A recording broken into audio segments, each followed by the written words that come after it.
2025 உங்களுக்கு செல்வ வளம் தரும் ஆண்டாக அமையட்டும்.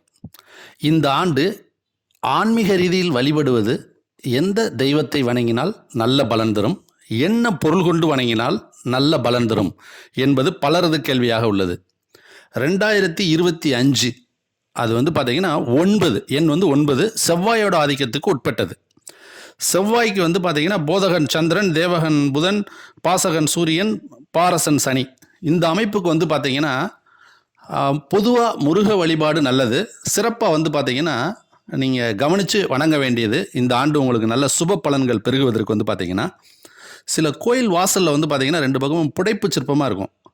அது சங்கநிதி, பதுமநிதி. இவங்க பார்த்தீங்கன்னா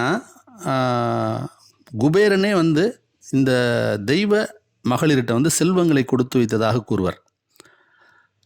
இது நவநிதிகள். பொதுவாக குபேர சம்பத்துன்றது பார்த்தீங்கன்னா சங்கம், பதுமம், மகாபதுமம், மகரம், கச்சபம், முகுந்தம், குந்தம், நீலம், வரம் என்பது இதுதான் நவநிதிகள்னு சொல்லுவோம். இதுக்கு ஒரு சின்ன இது இருக்குது. அதாவது அழகாபுரிப்பட்டினத்தில் பார்த்தீங்கன்னா வைச்சிரவன் கடும் தவம் புரிந்து சிவனோட கருணை பார்வையினால் லக்ஷ்மி தேவியோட செல்வ பாதுகாவலராக நியமிக்கப்பட்டு குபேர பட்டம் பெற்றார். அதாவது ஈஸ்வர பட்டம் பெற்ற ராவணின் தம்பி குபேர பட்டம் பெற்றார்னு சொல்லுவாங்க. அப்போ அதில் பார்த்தீங்கன்னா அவரோடதுலேயும் இது தொடர்பாக இந்த சங்கநிதி, பத்மநிதி செய்திகள் நிறையா வரும். இதில் பார்த்தீங்கன்னா அந்த தேவகணங்களுக்கு பார்த்தீங்கன்னா வெண் சங்கு வச்சுருக்கவங்க பார்த்தீங்கன்னா சங்கநிதி, செல்வத்தை அருள்பவர்.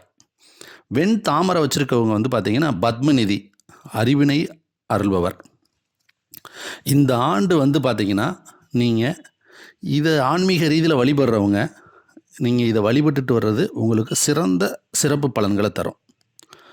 உதாரணமாக பார்த்தீங்கன்னா கரூர் தேவர் பார்த்தீங்கன்னா அவருக்கு பிரியமான ராஜராஜ சோழனை எப்போதுமே பெரிய கோயிலுக்கு போனால் மதிலோட வடமேற்கில் உள்ள அணுக்கன் வாயில் வழியாக தான் போக சொல்லுவாராம்.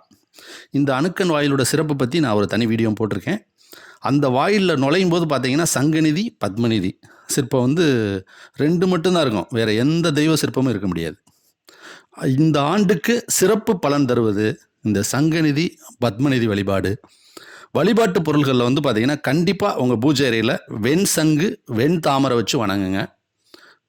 செவ்வாய் வெளியே வச்சு வணங்கும்போது பார்த்தீங்கன்னா உங்களுக்கு நல்ல ஆரோக்கியம், நல்ல குழந்தைகளுக்கு நல்ல கல்வி, ஒரு நல்ல செல்வப்பெருக்கு, ஆனந்தமான வாழ்க்கை அமையும்.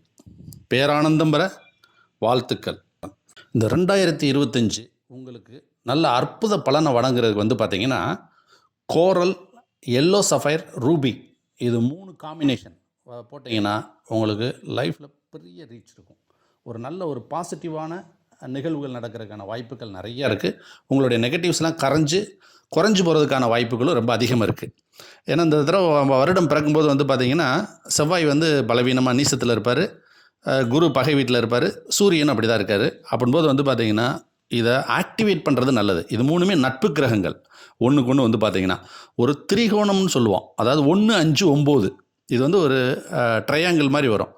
இது 3மே ஒன்றுக்கு ஒன்று பார்த்தீங்கன்னா நட்பாக வலிமைப்படுத்தக்கூடிய கிரகம். அந்த ட்ரையாங்கிளை நீங்கள் யூஸ் பண்ணுற மாதிரி இந்த 3ஐயும் நீங்கள் சேர்ந்து ரத்னங்களை அணியும் போது ஒரு நல்ல அற்புதமான ராஜயோகம் தரும்னு ஞானிகளும் சித்தர்களும் நம் முன்னோர்களும் சொல்லியிருக்காங்க. வாழ்க வளத்துடன், வாழ்க வளத்துடன், வாழ்க வளத்துடன்.